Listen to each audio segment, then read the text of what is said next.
안녕하세요. 맥키니 지혜투자클럽입니다. 셀트리온 램시만 미국에서는 이제 인플렉트라로 판매되고 있는데요. 자, 미국 시장 성장의 어떤 가속화를 계속하고 있는데요. 자, 주가 바닥은 언제 벗어날까요? 자, 이 부분 한번 살펴보도록 하겠습니다.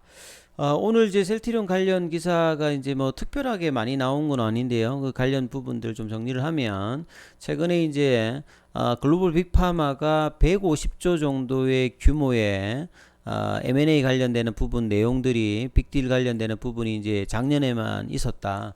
사실 이제 코로나 이후에 2020년부터 코로나 관련 치료제, 백신제 하면서 이 RNA 관련되는 부분이 부상하면서 그 관련되는 빅딜이 많이 있었고, 올해 같은 경우에는 지금 이제 RNA 관련되는 부분이라든지 DNA 요런 게 이제 바이오 의약품에서는 3세대 이제 의약품이라고 보시면 되는데, 사실 이제 제약사라든지 이런 이제 헬스케어 관련된 회사들은 자체적으로 많은 시간과 자금을 들여서 다 개발할 수가 없기 때문에요. 지금은 좀 더 돈이 더 많이 들어가고 기간도 많이 들어가다 보니까 중간중간에 이제 필요한 부분들을 이제 M&A를 통해 가지고 흡수를 하죠. 그러면서 이제 성장의 어떤 모멘텀을 가지는데요. 이 중에서 RNA, DNA 치료제가 1조 5천억, 그 다음에 세포 유전자 치료제 관련되는 부분이 한 1조 한 4천억 정도로 가장 이제 비중이 컸다. 그럼 여기에 관련되는 어떤 투자의 어떤 기대치가 향후에 이 바이오 어떤 의약품에서 성장해서 어떤 메인이 될 가능성이 많겠죠. 기존의 이제 표적 치료제라든지 항암 치료제 2세대 항체 치료제의 어떤 단계는 한 뭐 지금 한 20년 가까이 지금 되니까요. 자, 이런 어떤 흐름에서 좀 변화의 어떤 모습들을 제약바이오 특히나 이제 어, 빅파마 같은 경우에는 이제 집중을 하고 있다 이렇게 보시면 되겠습니다. 그래서 작년에 뭐 아스트라제네카 같은 경우에도 아이오니스, 그 다음에 노보도 디스크, 이 회사는 저기 뭐 덴마크인가요? 예, 그쪽에 있는 회사죠. RNA 기술 관련되는 부분, 다이소나 관련되는 부분을 또 인수를 했고, 그 다음에 프랑스의 사노피 같은 경우에도요, mRNA 관련되는 부분 치료제 도입. 사노피는 사실 이제 코로나 때 전통적인 백신 강자인데 상당히 효과를 못 봤죠. 사노피가. 그 다음에 이제 스위스의 로슈 같은 경우에도 자회사인 제네텍이 어, 여기서 RNA 관련되는 부분. 그래서 글로벌 빅파마들이 어떤 식의 이제 투자들을 많이 하는지를 보면 향후에 어떤 바이오에서 어떤 이제 분위기가 나오는지를 알 겁니다. 그리고 이제 뭐 미국의 브리스톨 마이어스퀘어라든지 뭐 얀센이라든지 사노피 여기도 보면 뭐 해당 부분들이 있고요. 그 다음에 유전자 치료제 관련되는 부분에서도 뭐 기존의 빅파마들은 계속 이제 파이프라인을 늘렸다. 보통 이제 한 100여 개 정도 이상이 빅파마들은 파이프라인을 갖추고 있다. 이렇게 보셔야 되겠죠. 그래서 국내 같은 경우에도 셀트리온이 이런 어떤 흐름에 발맞추기 위해서 이제 어, ADC 같은 부분, 세포 독성 관련되는 부분과 이 항체를 결합한 부분이죠. 그래서 ADC 관련되는 익수다 쪽에 이제 530억 정도 투자 정도 되어서 최대 주주가 되어 있는 상태고요. 그 다음에 이제 ADC뿐만 아니라 셀트리온 같은 경우에는 이제 mRNA 관련되는 부분, 기타 뭐 헬스케어의 진단 키트라든지 이렇게 화학의약품 관련되는 부분 아니라 새로운 어떤 모달리티 관련되는 부분의 확장을 사실은 계속 해 나가고 있다. 그래서 이런 부분들이 장기 어떤 성장 동력원에서 반드시 시간이 지나면 효과가 있을 걸로 보여지고요. 그 다음에 이제 바이오 의약품에서는 마치 이제 이 반도체에서 메모리 사업과 같이 비메모리 같은 경우에는 소품종 다량화 어떤 구조다 보니까 대규모 투자라든지 이런 거보다는 군데군데 좀 필요한 부분들이 있다라고 하면 메모리는 소품종 다량 뭐 생산 구조다 보니까 많은 어떤 투자를 해야 되거든요.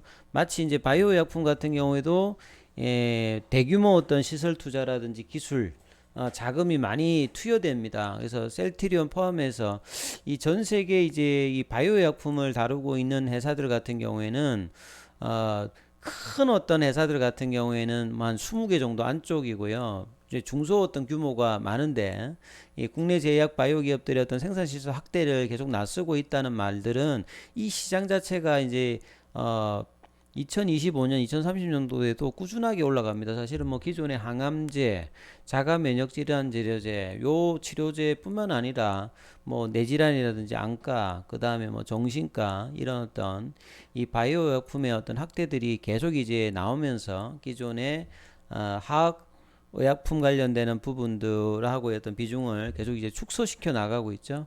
그래서 셀트리온 같은 경우에도 기존의 공장 1공장 10만 리터, 2공장 9만 리터의 생산 규모를 넘어서는 이제 대규모 생산 시설을 지어진다. 3공장 같은 경우에는. 그래서 2024년도니까 한 2, 3년 있으면 이제 이 부분 들에서 만들어지면 상공장이 되면 이제 전체 캐파 자체가 완전히 달라지죠. 그래서 뭐 그렇게 오래 걸리지는 않습니다. 지금 2022년이니까 한 2, 3년 정도 있으면 대규모 시설이 나와서 이제 투자에도 이렇게 대규모 투자를 하고 있기 때문에 자체적인 어떤 이제 제품뿐만 아니라 CMO 관련되는 부분을 충분히 할 수 있는 어떤 역량을 갖추게 된다라면 성장 동력원 관련되는 부분들이 나중에 바이오薬품이 성장하는 부분과 더불어서 펼칠 수 있는 어떤 구조가 되지 않을까 싶습니다. 지금도 이제 일부분 CMO 관련되는 부분을 하고 있고, 본래는 이제 CMO로 시작했던 이제 셀트리온입니다. CMO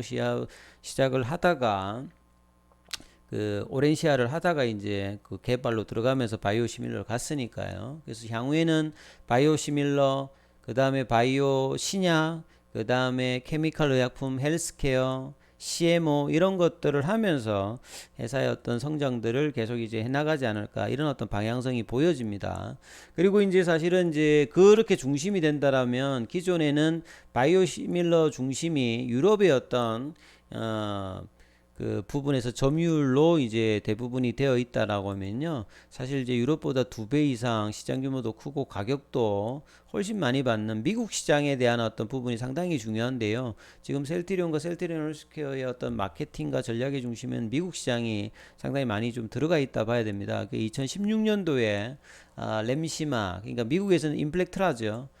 진출하고 난 다음에 사실 4년 동안에 한 10%밖에 사실 이제 못 올라갔기 때문에 상당히 많이 그 기대보다 제도가 이제 유럽하고 달랐고, 그 기존의 어떤 오리지널 제약사들의 에버그린 전략이 상당했기 때문에 점유율을 높이기가 상당히 좀 어려웠죠. 근데 이제 4년간 이룬 성과를 최근에는 많이 지금 올려서 올라가고 있습니다. 그래서 인플렉트라의 부분들이 지난해부터 올해 초까지 1년 넘도록 이전보다 가파른 짐 상승세를 계속 보여주고 있거든요. 그래서 인플렉트라가 렘시마인데 렘시마 SC 어떤 출시 전에 자 이런 부분이 간다면 미국 시장의 어떤 점유율이 꾸준히 증가한다는 말은 이 새로운 어떤 유럽뿐만 아니라 미국 시장의 어떤 확장은 장기적으로 상당히 좀 중요한 부분이다. 그리고 후속 바이오 시밀러뿐만 아니라 바이오 신약이 미국에서 어떻게 좀 이제 정착을 할 수 있는지 이 단초들을 많이 이제 미국 시장에 지금 투자를 하고 있다, 이렇게 볼 수가 있습니다. 그래서 본래 이제 오리지널인 그 레미케이드 관련되는 부분이 꾸준하게 이제 작년 11월 달까지 61.4% 처방 수량 점유율이 떨어지면서 이 인플렉트라 관련되는 부분들이 26.5%까지 처방액 점유율, 처방 수량 이렇게 올라가고 있는데, 향후에는 이제 이 부분들이 유럽 같이 뭐 바뀔 수 있는 어떤 부분까지는 모르겠도 상당폭 지금 이제 축소가 되고 있는 상황이죠. 그래서 가파른 상승세가 앞으로도 어느 정도 이제 지속될 수 있는 어떤 상황이다. 최근에 어떤 제도 변경과 시각의 어떤 많이 이제 미국 시장에 바뀌어 있는 부분이죠. 이런 부분들이 이제 펀더멘탈에도 반영이 될 걸로 보여집니다. 그리고 이제 앞서서 말씀드렸듯이 이 K바이오가 사실은 2019년도부터 삼상을 하면서 이 K바이오 이야기가 많이 나왔고, 그다음 코로나 때 이제 K방역, K바이오 이야기를 많이 하고 있는데요. 전체 글로벌 의약품 시장 규모는 보시면 2026년 앞으로 몇 년 뒤에 보면 1조 7,500억, 예, 어마어마한 규모입니다. 거기에 이제 글로벌 바이오 의약품 시장이 6,220억이죠. 메모리 산업보다 훨씬 더 크죠, 사실은. 반도체 어떤 규모보다 765조 정도니까요. 그래서 2020년 대비해서 83% 증가한다. 그러니까 이 시장이 바이오 의약품 시장이 계속 커지니까 뭐 바이오시밀러뿐만 아니라 이 바이오의 어떤 투자는 상당히 성장 산업으로서 각광받을 수 있다. 그래서 바이오 의약품 성장 속도가 전체 의약품 속도보다, 그러니까 케미칼을 포함한 것보다는 훨씬 높죠. 그렇기 때문에 이 바이오 의약품의 셀트리온이 시밀러에서 끝나는 게 아니라 이 의약품 신약까지 가서 종합적인 부분을 하는 게 상당히 중요하고, 그 근거가 될 수 있는 게 사실 이제 뭐 생산 시설이고, 그걸 통해 가지고 뭐 CDMO를 하든지 CMO를 하든지 이 부분들이 상당히 좀 중요한 어떤 부분이다. 그래서 이런 원개발 업체부터 완제 의약품 생산에는 CDMO 관련되는 부분이 대표적으로 이제 삼성바이오로직스가 이런 어떤 구조에서 굉장히 어떤 실적의 안전성을 평가받으면서 시장에서 고포를 유지하고 있잖아요. 그래서 셀트리온도 생산 시설이 완비되면 저 어떤 이제 비즈니스 모델 관련되는 부분들도 충분히 경쟁력을 좀 갖출 수 있으니까, 이 개발력에다가 이제 저 부분까지 더해지는 어떤 지점이 또 한 번의 어떤 이제 뭐 점프가 나올 수 있는 어떤 이제 밑바닥이 좀 될 수 있는 어떤 근거들을 만들고 있다 봐야 되겠죠. 그래서 이런 개발력의 어떤 부분들이 헛되지 않는 어떤 흐름을 다시 한번 어떤 컨텐츠 점프를 회사가 준비하고 있으니까요. 이 부분들이 올 수 있도록 계속 이제 노력을 해야 되는 상황이겠죠. 차트를 통해서 보면 셀트리온 같은 경우에는 16만 원대에서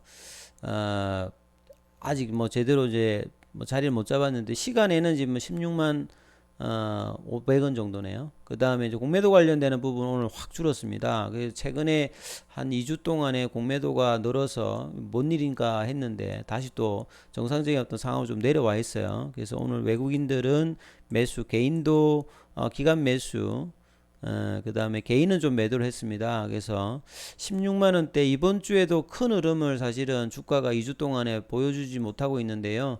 자, 이 볼린저 밴드에서 좀 21선의 어떤 반응을 보여주는 흐름이 내일은 좀 나왔으면 하는 바람입니다. 이 부분 참조하시면서 투자 대응해 보시기 바라겠습니다. 여기까지 하겠습니다.